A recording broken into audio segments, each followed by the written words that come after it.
Yeah, welcome to Thursday's edition of Sky Blue Fans TV, the battle of the teammates. I'm Marzi, I'm your host for this evening, and don't forget to give us a like and subscribe, and please give us a thumbs up on YouTube. It'd be absolutely fantastic because we get loads of people watching. It'd be great to get them thumbs up on there as well.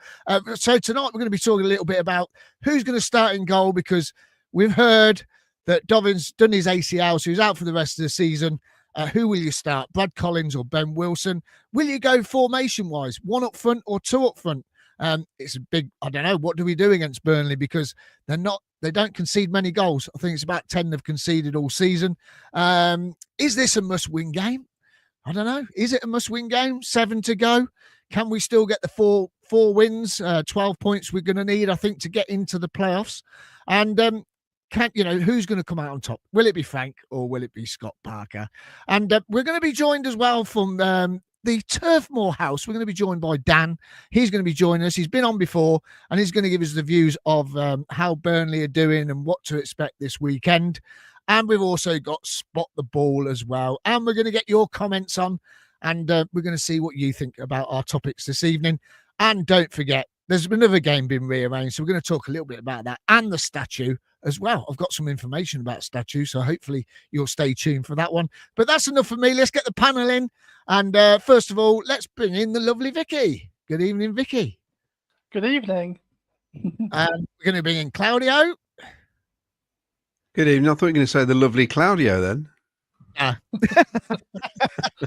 No, definitely not. The old git. And here's Jack in the hat. Evening, everyone. How are you? Evening. Right then, let's get straight to it then. Let's do Spot the Ball. Let's get straight onto that one first, and then we'll talk about Brad Collins and Ben Wilson. Here's Spot the Ball. I nearly clicked the wrong button then, I nearly put the answer up. Here we go. So Wembley last year against Man United. Ellis Sims, where's the ball? Come on, get your guesses in.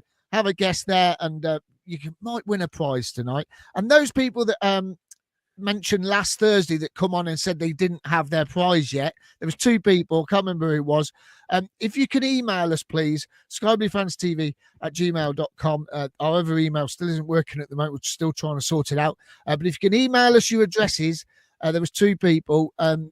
We never got an email through last week, so I don't know what's happened, but please get in touch with us. We can get your mugs out to you. So have your guess. Vicky, let's have a guess with you first. Where do you think the ball is? I'm going to say number 2. Number 2. Okie dokie. Claudio? I would say he's trying to control it, so number 12. And what's his name? Oh, yeah, Jack. Jack. Oh, thanks. I don't know whether to go 5 or 6. I'm going to go 6 just because of his eyes. Number 6, I reckon. Number 6. Okay, brilliant stuff. Right, so that's in there then. So we've got that sorted. Right, then let's quickly get on to the old subjects then. We'll come to you first, Vicky, if that will hide. There you go, it's gone. Vic, now, old Dovin's out, ACL, we've been told this week. Out for the rest of the season. Real shame. And beginning of next season. Who would you start and why? Brad Collins or Ben Wilson? I think I'd go Ben Wilson for a couple of reasons. One, I just think that every time you see Collins, it just looks like his confidence is. Like when he came on the other day, he actually had I thought he played well when he came on and pulled off some decent saves and had a decent game, but he just looked so nervous coming on. And so I just feel like maybe he's not in the best place at the moment for what's going to be a tricky end of the season. Ben Wilson's already been through that some of the similar situation in the playoff season, like when we were trying to get enough points then to make the playoffs. So he's got that experience of knowing what to do to grind out results and be part of that experience. So and also just the fact he's been offered a contract, which implies that he's the one that's likely to stay around as number 2 keeper. So surely give him the game time. So yeah, those are the sort of 3 reasons. And what about you, Jack? I mean, I've got my reasons, but what about you? Yeah, I think I'd want Ben Wilson to start. I think he's proved over the last sort of 5 years, I think it is, he's been with the club, that he deserves the chance. And like Vicky says, we've given him a contract for a reason. So we've given him a contract saying that you're going to be our number 2 going forward. I think the idea was to move on Brad Collins in the summer. But given that Dovin's got an ACL, he's going to be out till at least Christmas. It means we're going to have to keep Collins around as a number 2 to Wilson until at least the January transfer next window. So I would prefer Ben Wilson, but given the fact that Collins was the choice off the bench, Collins has been the man on the bench for a long time now, even when Wilson's been fit enough. And the fact that Collins actually had quite a decent game against Sheffield United, to be honest. I think he will be the man, but I would prefer Wilson. I mean, Dart Farts has said, don't forget about Luke Bell. Yes, I forgot about Luke Bell. Thanks for reminding me, Dart Farts. Absolutely brilliant. Could it be a shock, Claudio? And could Luke Bell come into the picture on Saturday? They didn't mess about calling him back, did they? For a start, that's interesting. So they obviously knew Dovin's going to be out for a while. Could be up to a year from what we gather. So it's if it's his ACL.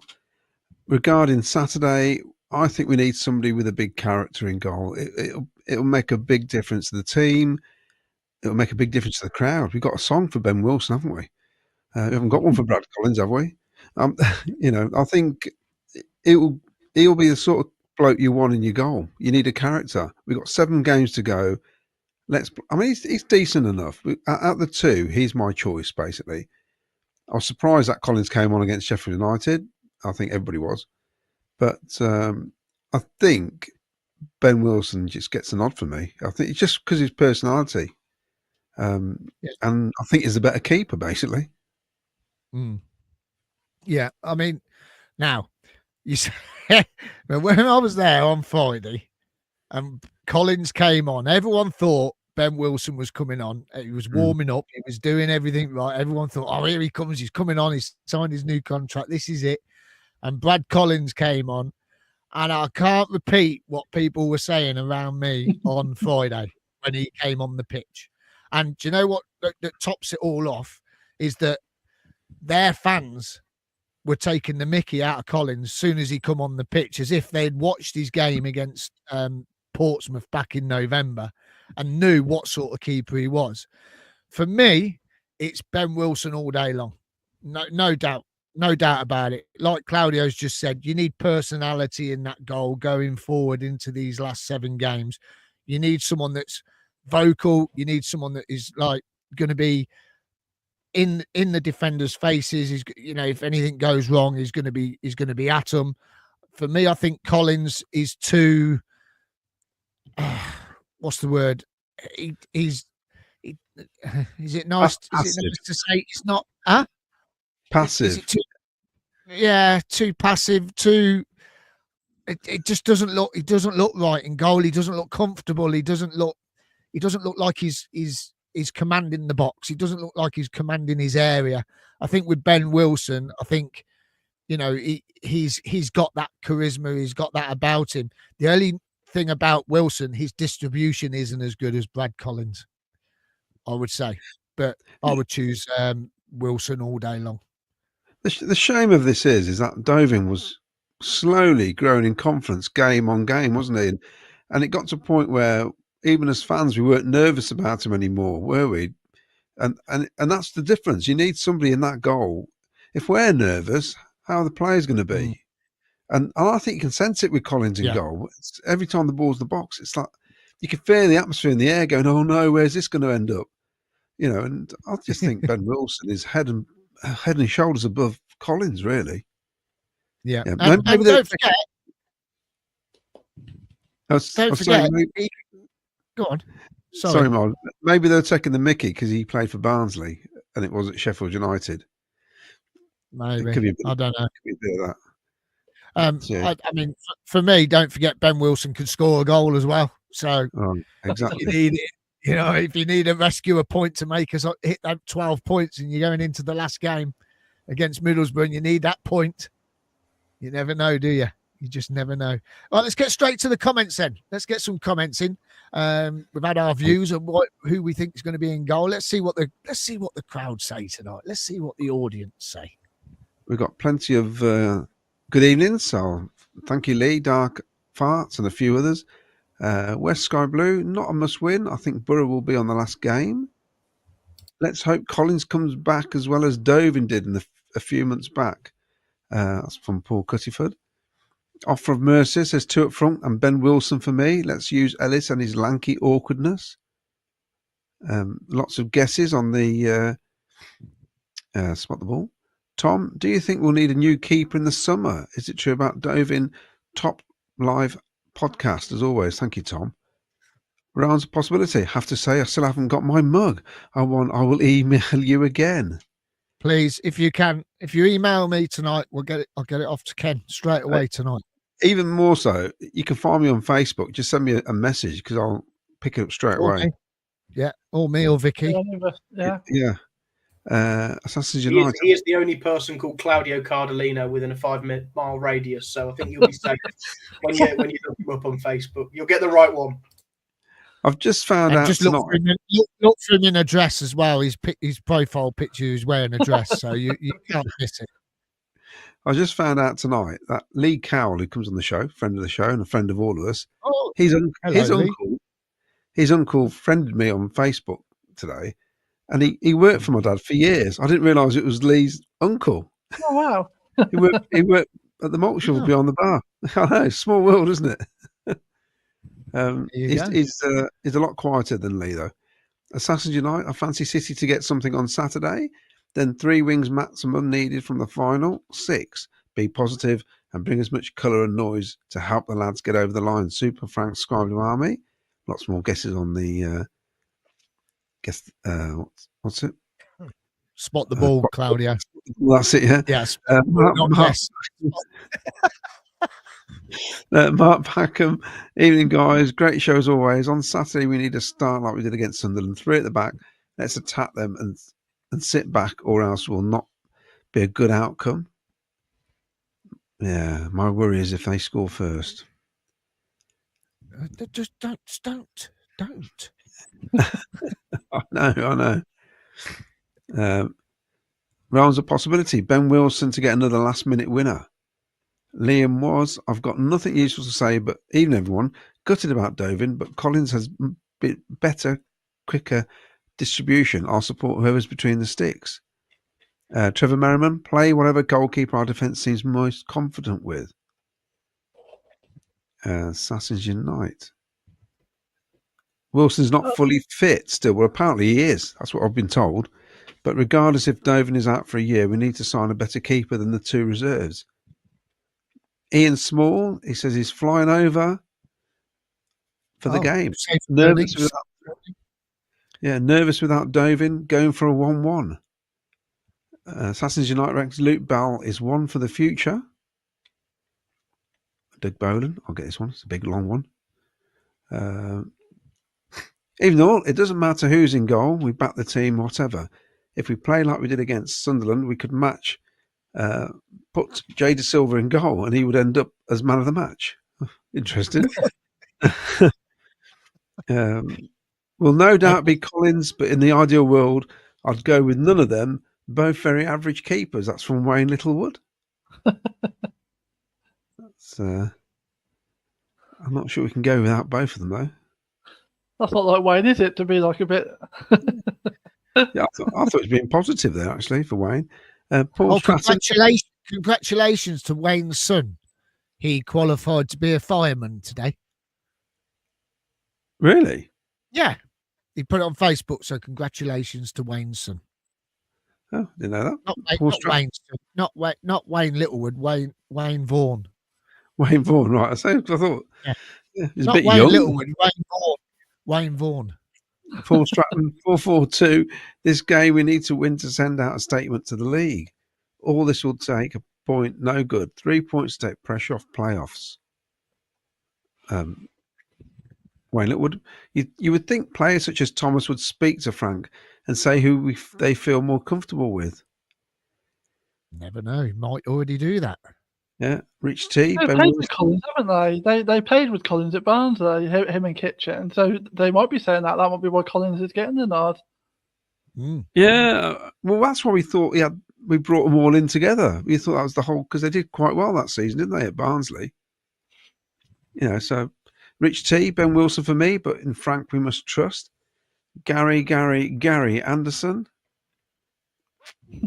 I understand people's hate of Collins and it's rightfully justified, But I do think there's a good keeper in him, as he's proven during our good run last season. He just needs a good goalkeeper coach. Dark Fart says that Wilson was cheering Collins on when he came on. He was, Well, yeah. He was. Yeah, that's his character. I mean, you heard what Mark Amorosi said about him. Mm. You know, he's one of a kind. Peter Doolan, hopefully kitchen back in Saturday, because I think Thomas plays better with him alongside him.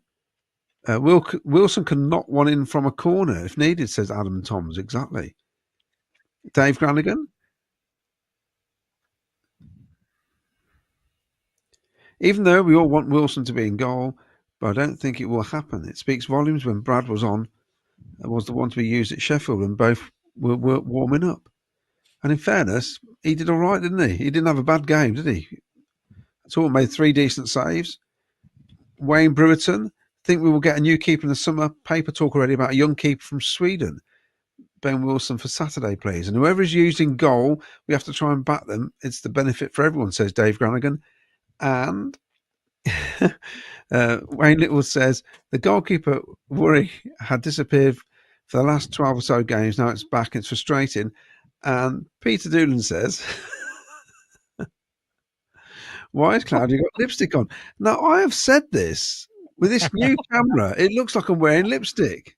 I think you got the filter on. I think you've got the filter on StreamYard that improves the picture. I think he goes into makeup and gets Caroline to do a bit of makeup before he comes on. Yeah. Yeah, when the adverts come on, she comes in and puffs his face and stuff. I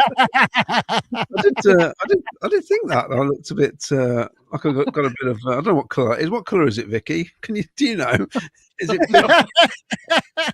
boots number 17? Rounds of possibility. Awful that Sheffield United player didn't even get telling off for that cynical foul on Dovin. Oh, seriously, right? That Campbell, he should have been booked twice in that first half because he went to nearly headbutt. I think it was Grimes when he had a tackle. He stood up to him and went right head to head with him. He shouldn't retaliate that way. So there's a yellow card straight away because he got up and he retaliated. I know he didn't headbutt him, but he retaliated. He went to do something. And then that challenge on Dovin. I know a lot of fans are saying Dovin does that from time to time, controls the ball, turns, and he probably brought it on himself. But still, Campbell fouled him, and that should have been another booking. And regarding tackles and fouls and what should and should not be given, I know it was Liverpool and Everton. Did anybody watch that last night? Yeah. Oh, no, I've seen the highlights. The tackle, which should have been a red card, it was just awful. The follow-through was terrible. Yeah. Yeah. It was overly aggressive. I mean, I know he like a hard tackle, but then it goes to VAR and they say, no, just a yellow card. Yet it gets reviewed later today and they say, no, it should have been a red card. What a farce. It really is, isn't it? And apparently the Liverpool goal was offside. There was an offside in interfering and they didn't give it. So what's the point of VAR? And I think Saturday, aren't they going to be doing semi-automated offside? They can't even get VAR right. How are they going to get semi-automated offside right? On our match? No, not our match. In the Premier League. Saying, yeah. So grounds of possibility, don't use social media. We can always email me. I don't mind. Claudio.cardellino@gmail.com. Just email skybluefanstv@gmail.com. We will send pick us it an up. email. We will. Wayne says playing one up front Saturday would be suicide against a team who've conceded just 11 goals. We have to go heavy up top. Rich T rubbing it in. Mugs are excellent. Got mine, thanks. Webby says hello from sunny Tenerife. Good evening. Wait till they see the new mugs. Wayne Ghost, I'd stick with Collins, but I think it's his last chance to shine, just not against Portsmouth, as it might trigger his PTSD from the previous game. Ben Stratton, Ben for me, but fear it would be Collins. And I've just lost that because he's just shot at the table. We got Portsmouth next week, haven't we? Oh, we have them, yeah. Wednesday, isn't it? Yeah. Oh. Paul Stratton, I'll just put this up so I don't lose it. Ben, for me, yeah, but fear it would be Collins. What's done is done now. Just hope this is not going to ruin our season. Doug Bolam says, I've got my mug, guys. Arrived safely last week. Thank you very much. So people have put it in. I just prove that we do send them. Dave Granigan, I was at the player night with Grimes and Bidwell. They said Dovin hadn't had a scan yet. This was on Tuesday. Yeah, they've got to wait for the swelling to go down, but yeah, we all know what it is. Graham Cockerell, the Burnley manager, sets his team not to lose if he thinks they cannot win. So I think we've got a good chance to win, going for 2-0 Coventry. Oh. With the CCFC, Caleb says, "Aye, good to see you back, Vicky." Yes. Oh, I think he's back. Vicky's back, yeah. Dark farts. Let's get Casper Schmeichel back to Cov. Wayne Littlewood says, I was worried then. I had a son I didn't know about. No, it's Wayne Vaughan. Yeah. Well, because Wayne Vaughan was a fireman, wasn't he? He was, yeah. That's right, yeah. Yeah, because you worked with my mate. Wayne Littlewood, I was worried. Oh, sorry. Ian Small, they'll have a collapse one week. Why not Saturday? Yeah. And not? Brian Tully says, Claudia, just got a feeling Collins or Oggy will start on Saturday. I think Oggy's still in tennis, isn't he? Right. I'm going to read out just these next 4 miles and we'll carry on. Rob Murray was a great night on Tuesday at the Players' Night at Stockingford AA. Mick Kelly, perhaps it's the keepers that don't have the faith in the defenders in front of them. Glenn Watkin, Leeds were on a long unbeaten run when they arrived at the CBS last season. Same thing applies to Leicester as well. And Mark Packham, yes. Cloudy with his red lipstick looks a bit like Mrs. Doubtfire.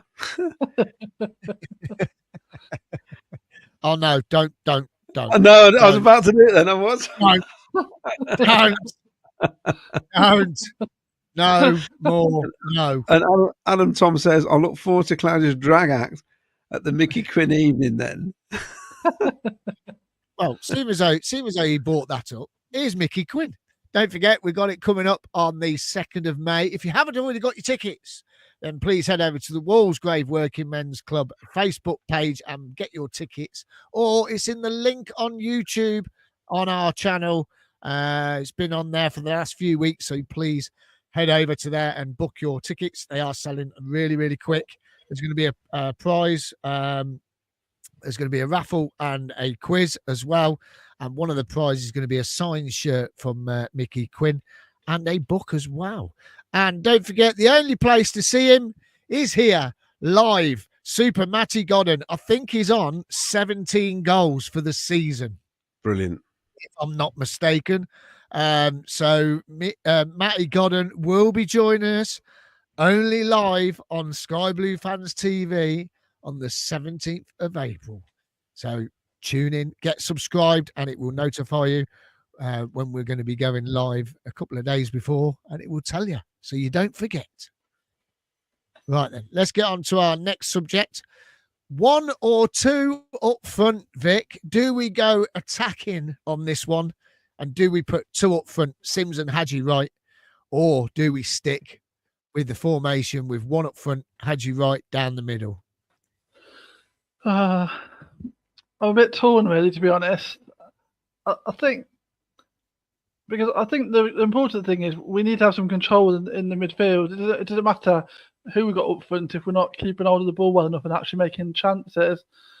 And so I'd be inclined to leave 1 up front. Trouble is, I'm really torn. I'm really all indecisive. Go on, carry on. Trouble is, is. Because I'm thinking that I'd bring Sims back in, but then I'm thinking, where would you play White then? Unless you do play 2 up front. But then I think you sacrifice something in midfield for that. And I think we need to make sure that we win the midfield battle first of all. I think if we lose that against Burnley, it's all over. I think that was part of the trouble at Burnley away. Torp didn't really turn up in that game, and like they controlled midfield and they win the game. I didn't think they looked particularly good, and we weren't particularly bad, but they just won the key battles, and we need to make sure that doesn't happen on Saturday, I think. So I'm trying to keep one up front and keep the formation that has got us like results fundamentally. Yeah. Jack, come to you. Vicky's made some great points there about we've got to try and, she's obviously in two minds whether to go the one or two up front, but it's all about the midfield. Do you agree with that we've got to be solid in there? Yeah, absolutely. We need to keep three men in midfield, and that three probably should still be Alan, Grimes, and Torp in a more advanced role of the three. I think if you go to a four across midfield to make the two up top, you've lost the battle in midfield already, I think, personally. If you want to go two up top, you could go for a back five with three in midfield and two up top. That potentially could work. And as much as everyone wants to see us play two up top and go for it, it means we're going for a back five, and we'd lose out on Tats and Efron if that was the case, because you'd be playing Milan and Jay De Silva at left wing back. So, and then you lose two of your most creative players. Efron's third for goals scored and assisted, I think. And Tats has really hit some form recently, but barring Sheffield United. So whatever you do, whatever you want to do, you're leaving out something crucial, in my opinion. You go to a back five, you miss your wingers. You go to a four across midfield, you're missing a man in midfield. So I think we should just stick to a 4-3-3, as we did against Sunderland, that worked very effectively and has worked very effectively throughout the sort of run of form we've been on. And we do concede goals, but they don't score many. So first goal scorer is going to be crucial on Saturday. I think if they score first, they win 1-0. I think if we score first, we win 1-0. So it's a case of who can break the deadlock, to be honest. And I think we've got the best chance of doing that with 4-3-3 and having Tats, Hadji and Efron as our main men and Torpin just behind. Claudio, I mean, Vicky and Jack give us some great comments there about how they would prefer this. I mean, we've just got to be careful that we don't set up like with rabbits in headlights like we did with Leeds. We just rolled over and let them walk over us. Sheffield United on Friday, we didn't really, I don't think we played great. I thought we sort of rolled over, especially when they got the first goal. How would you set up for this one? Because we've got Dan waiting in the rings from the Turf Morehouse. He's going to give us his views in a minute on Burnley. But, how do you see this? Burnley need to win. They can't afford to drop points now because it's so close at the top. They'll want to win this game, regardless of how difficult it may appear. Me personally, I'd go with the four at the back, Milan, Kitchen, Thomas and De Silva, because Bidders had a stinker at Sheffield. He had a stinker at Derby. I don't think he can play him. I would then go five across the middle, basically. Sakamoto wide, Radoni wide. I'll leave EMC out because I think you need some more control in the midfield for this sort of game. And then I'd have Allen, Torp, and Grimes at three in the middle, basically. And with Hadji right up top on his own. I just think we need to swamp that midfield, basically. I think Radoni adds a bit more control than EMC in a game, in what this game could be like. Because he can be brilliant, EMC, but he can be headless chicken at times as well. And I just think if he goes wandering up the pitch and not get back, we're going to get hit big time. Because, they've got some quality players, Burnley. And, they've actually started to hit the back of the net more regular in recent games, so which is a worry. So I think I'd go 4-5-1. I mean, you could put Ben Sheaf in there if he's fit instead of Allen, probably. But I think 4-5-1, swamp that midfield, and I think we'll have to stink the place out, I reckon, to get a result on Saturday. If we go and play free-flowing football, I'll be amazed, because they're not going to allow us to do that. These guys are letting 6 goals all season away from home. Astonishing record. It really is. So yeah. And this is a team who struggled in the Premier League last season. Come down. I mean, they're letting goals in for fun last season, and now they look like they can't concede a goal. They could take about 3 players off and still not concede a goal. That's they're that solid. They are that solid. They don't give anything away. It's the way Parker plays. He's always been the same. And I think this is where they might come unstuck next season when they go up, if they play the same way, because you have to score goals in the Premier League. Basically, you can't get away with it. You get away with the Championship, not the Premier League, as Leicester are finding out this season. I mean, we've had comments coming in about Rodoni, but again, we've heard that his shoulder's not 100%, so he may not risk playing Rodoni, would he? He probably, Dan's putting his fists up in the air. I can see him at the bottom of the screen. He's happy with it, with that comment. But yeah, Rodoni may not even be on the bench as far as we've heard. We don't know. We're just saying with contacts that have contacted us and told us that the shoulder injury isn't healed. So he might not even get on the bench. I said on Sunday he didn't seem to be holding his arm right when he was running. He didn't look right. But when he was on the pitch for that 20 minutes, he's quite effective, isn't he, when he gets on the ball? And we do need more control on Saturday. I mean, we got Grimes. It's the best one in the division for controlling the midfield. So could he start? Could he start Patterson? Because I thought Patterson played quite well when he come on second half. Good shout. If he plays Patterson, he can play him a bit further forward. He can always play a 4-4-2, but with him, or a 4-4-1-1, whatever, with him roaming around. Doing what Callum Ayre used to do, basically. That role, we used to roam around defense, midfield, and the forward. Between Victor and our midfield and stuff like that. So it's going to be a fascinating game. I don't think it's going to be one for the purists, put it that way. It's because it's that time of the season. It's that time of the season, isn't it? Now they're desperate for points. We want some more points. I mean, it's not the be or end all if you lose this at all. Because like I said last week, we could lose, so could everybody else. It's that daft, this championship, and nothing changes. Don't go saying that word. I won't. No, don't say that word. Right, right. Let's get Dan in then, and we're going to get his spot the ball as well, because we've got to get spot the ball. We get his guess because he might win a mug. You never know. Let's get Dan in. Good evening, Dan. Good evening. How are we all? All right, mate. How are you? Thanks for coming on. Anytime, Miles. Thanks for having me. Brilliant stuff. Listen, we'll get on to your conversation in a minute about Burnley, but I don't know if we did this with you 2 years ago. Did we do spot the ball with you back then? I don't think we did. I'm not sure. I'm not sure. No, I don't think we did. Let's get this up then. Have a little guess. There's the Ellis Sims against Man United that should have been us in the final after that game, but we're never going to stop talking about it. But Dan, give us a guess. Where do you think the ball is? Oof.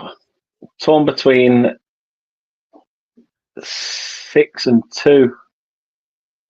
Well, you can only have one.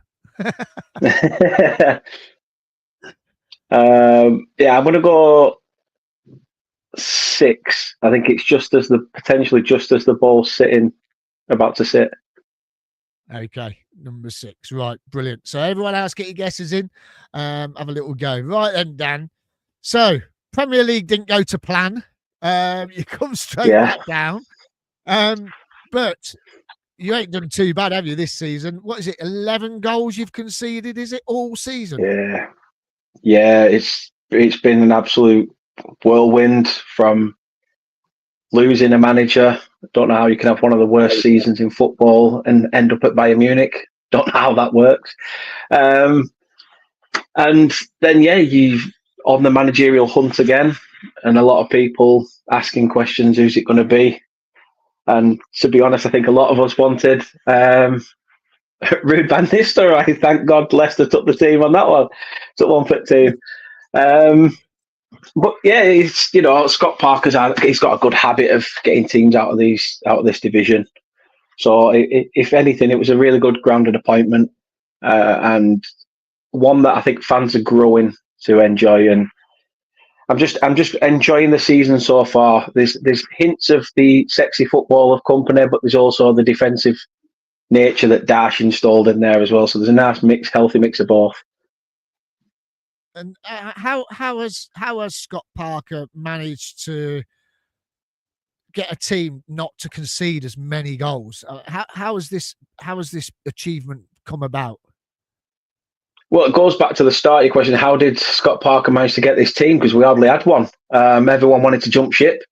Everyone wanted out. They basically came to Burnley for Company, not for Burnley, which was a bit of a sour one for fans. You want them to join your club because of the vision of what your club has, not what a certain individual brings. So that were a bit of a sucker punch. And he had to rebuild the squad. He's gone back to some of the trusty players he's had in Jadon Anthony and things like that. But I do like the way we actually set up. I think we like to try and get forward, involve our wingers quite a lot, getting in and getting our attackers in.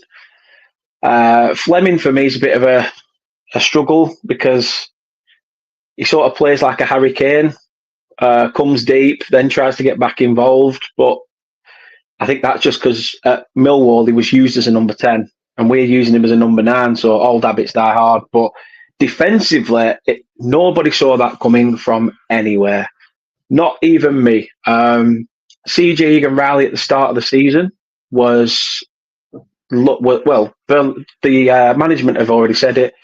They were looking for a loan move for Egan-Riley, thinking he's not going to be first team material. Get him a loan move out. I think he spent last season on loan at Hibs when we were in the Premier League. I had a stint there. So for him to come on leaps and bounds is amazing. Hopefully we can tie him down to a contract because his contract's up in the summer. And his agent's his mum, so that's very difficult to deal with. So it's from what I know is there's clauses in his contract that his mum's mentioned that you don't even get on Football Manager. So I don't even know what, but only the best for your children, right? So defensively, I love Maxime Esteve. He's way above the Championship, even for his age. He's almost like our modern day Ben Mee. He lives and breathes the club. He said, I'm not going to the Olympics to represent France. I want to fight and, make a name for myself at the club. I like that about him. It shows that we have got players that want to be here because they want to make Burnley a better place. So defensively, nobody saw where it was coming from. We didn't have a right back. We literally had Charlie Taylor as a left back. He goes to Southampton. I don't even know. There's no words for it. Nobody knows where it's come from. The only issue we've got really is, that's great. That's happened. But why throughout the season were we not turning 0-0s into 3 points? Why were we not putting the ball in the back of the net? That was the worry. And if we do finish in the playoffs, I think that'll probably be the big question that everybody asked, that we needed to turn them draws into wins.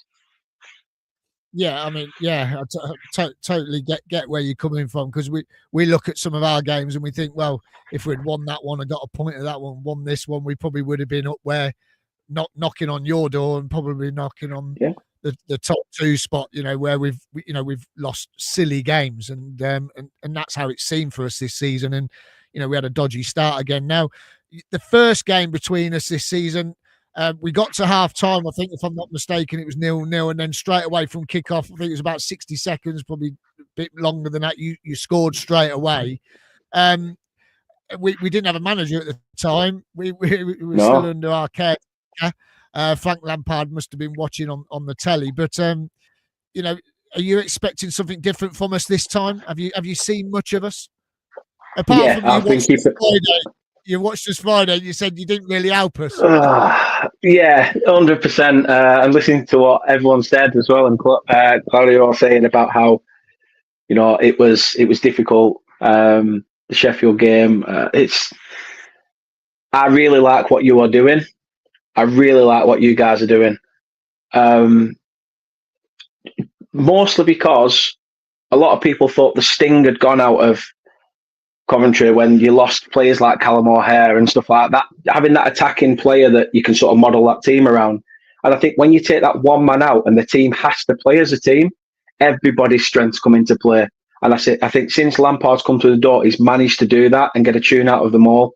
The run you have been on recently to get to where you have been has been nothing short of remarkable. Absolutely brilliant. I wrote Frank Lampard off as a manager when he was linked with our job. And, there was thousands of other Burnley fans that were like, nah, don't bring him in. Do not do it. Please, tagging Alan Pace, saying, no, just don't. It was almost like we wrote everything off. We got way too big for our boots, but what a tremendous job he's done. And for me, I love Jack Radoni. I think he's a quality player. I liked him at Huddersfield. I wouldn't have minded him at Burnley, but what a player he is as well. I want you guys to do. I really want you guys to do well because you deserve it, especially after all the hardships and crap that's come over the last couple of years. It'd be just the perfect time to finally shut those doubters up and everything else. It would be nice. Definitely would be nice. So talking about Jack Radoni, I've seen your face before you come on, and when we mentioned he may still be injured. What happened was he did his shoulder in at Oxford away. He went in for a header, scored a goal. Next thing you know, he's dislocated his shoulder. He was out all the way through the international break. He came back on Friday night. Claudio noticed he wasn't running right. I seen him sort of move his shoulder around. He was touching it. Yeah. So I don't know if he took a knock again on Friday night, but the rumours are that he has took a knock on it again. It might set him back, so we're not too sure. But for us to have Jack Radoni, and I think I'll speak for the panel here, we think he's our player of the season so far. He's been absolutely amazing. And to step in the shoes of Callum O'Hare, who was, used to run rings around players and stuff like that. Like you said, that engine in the middle, to fill his boots, it's been absolutely brilliant. And he will be missed if he isn't playing Saturday. But if he is, it could be a pretty interesting tie. Now, how's your channel going? Because when we first spoke a couple of years ago, you just started. It was just getting off. How's it all going? It's been on the back burner for 6 months, to be honest with you. I've not done a video for 6 months, but that's only because work and family life. And I lost my dad 2 years ago, but eventually, once that kicks in, after you stop thinking about everybody else and you start thinking, well, how do you feel? Instead of being there for everyone else. I forgot the word, but obviously that then started hitting home. So I needed to take a bit of time out for myself, but I'm starting to think, why did I take that time out? He didn't want me to do the things I love. So I'm trying to get it all back sorted again. But you know what StreamYard's like now. 20 quid to 50 quid's a bit of a big up price hike, isn't it? So yeah. I need a sponsorship. Well, no, you're fine. You've got enough subscribers. I've checked it out. Still, you've got enough subscribers to earn a little bit of money off it. So I enjoy it. And it gives me a purpose. Like I say, I started it during lockdown, and instead of just chatting crap at pub, which you couldn't do, I could do it over a camera, and it made me feel a lot better. So fingers crossed, I can get myself back into it. Why not start next season, hopefully, with Premier League football? I'd rather just the Championship be a cut-off point, win the league every year and just do it that way or something like that. The Premier, it's that now. That's all it's for. But no, I can't complain. We've had some good times, and last season, bad times. But I was going to ask. We ask all whoever comes on who has been up to the Premier League, we get lots of different answers on this, but what is it like being in the Premier League? What? Because obviously that's where we want to get to. We want to get out of this league. I want to get out of this league before Wrexham come up, because I can't be doing with it. So I want to get up before they come up. They look like they're going to come up on the automatics, but so it's got to be this year we go up. But what is it like in the Premier League? Because we've seen things last night. There was a challenge that didn't get a red card on VAR. Then today it's been branded as a red card. There was an offside goal. that, you know, that got given. What's it like being a fan, watching that week in, week out, and having to stop for 4 or 5 minutes? Because we got sick of it in the FA Cup last year at Wolves and in the semi-final. It's nothing short of a piss take, Miles. Just to be honest with you, calling a spade, it is nothing short of that. I don't like it. I honestly don't like it. It was one of the perks of coming back down to the Championship was as soon as that ball hits the back of the net, the roar from the crowd is authentic. You're not having to wait before you can then go, yay, and do a Southampton prong flipping sandwich brigade crap. So nobody wants that. So I'm not looking forward to that again. I can't be bothered with it. I hate it. It's one rule for one rule for another. There's no clarity. Apart from on a Burnley shirt, there's quite a lot of clarity on that. But, yeah, I hate VAR. I can't stand it. If they start bringing in this Wenger rule, then it might be a little bit different. But I'd like to see how they play that out because no doubt the PGMO will still find a way to mess it up. Yeah, I mean, they're on about, I've heard this week, I think it's either this weekend or next weekend in the Premier League, they're going to do this semi-automatic offside rule. So they're going to use semi-automatic to call offside. They can't even get VAR right. The linesman can't keep up with play anyway. We know what it's like in our league. And the refs are too bloody soft anyway. They don't give cards. I mean, to be honest, I think we're dreading the VAR thing because if you watched us against Wolves last year, took 6 minutes to make a mind up about Sims's goal. And then in the FA Cup semi-final, let's draw a line over Wan-Bissaka's foot to make sure Hadji Wright's offside. You know what I mean? Let's just do it. Let's just do those sort of things. It's wrong. I think they need to scrap the whole thing. I do. I think they've got to get rid of it all. Football's gone soft, and I think if you look at that tackle from Tarkowski yesterday, the aggression he put into it, it looks like a really horrible, nasty challenge that were personal, but he's won the ball first, and it's the follow through afterwards. So a yellow card is probably right. He's won the ball first, which is the whole intent of what his purpose was to do. If he completely misses the ball and nicks McAllister straight off the bat, then see you later, mate. Early shower. But yeah, there needs to be some sort of clarity of this is how the rules work. Because I thought Jota should have been sent off yesterday because he were a mouthy little turd all game. Especially when he got booked and then starts clapping to the referee. You know, these are the little things that they need to cut out instead of worrying about the big decisions that they always get wrong, even though when there's cameras telling them that they're wrong, they still think they're right. But yeah, other than that, the Premier League is nice. I think it's the way that football is played. You've got a little bit more time sometimes with the ball, depending when you've got it. When you've got it, you've got the time with the ball. But I just feel that there's more openness in the Premier League and there's more publicity to it. If anything, it builds you in the background more as a brand and a club financially. And our chairman, to be fair, has actually come out and said that he believes that one day, whether it's with him or when he passes it on, that Burnley will win a Champions League. That's what he's come out and said. Now, wow. I wanted to laugh in his face and spit coke at him, and he's like, what? But everybody's going to have a dream, and they're the sort of people that if you believe that that's what you're going to achieve, there's no stopping them on that road to wanting to do that. I think it's a little bit difficult when you own a football club. You can't just throw money at it. God knows clubs have tried, but yeah, we're not one of those. We've always been known as a crappy little selling club, but here we are. I will say something though, Dan. Both of our clubs are famous in the movies, aren't we? We are. Think of Dave. It was Burnley against City 2 years ago. Exactly. It was, yeah. Yeah, it was. When you said about I was thinking of Will from The In-Betweeners. I don't know about anybody else. No, we were though, wasn't we? We were in Bank. Yeah, the game. They watched the game. Brilliant. You can't get any better than that. I said to my wife, I said, hey, that's us. I said, that's us playing, yeah?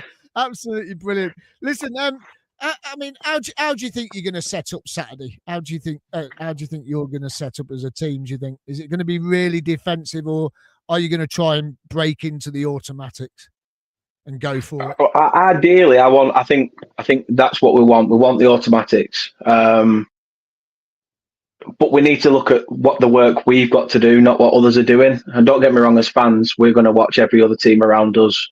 I think there's a huge gap now between the top three and yourselves and Sunderland and that lot underneath. I think there's no question in that now. But we can't have two Yorkshire sides going up automatically. I'm sorry, I can't have it. There's got to be a divide there.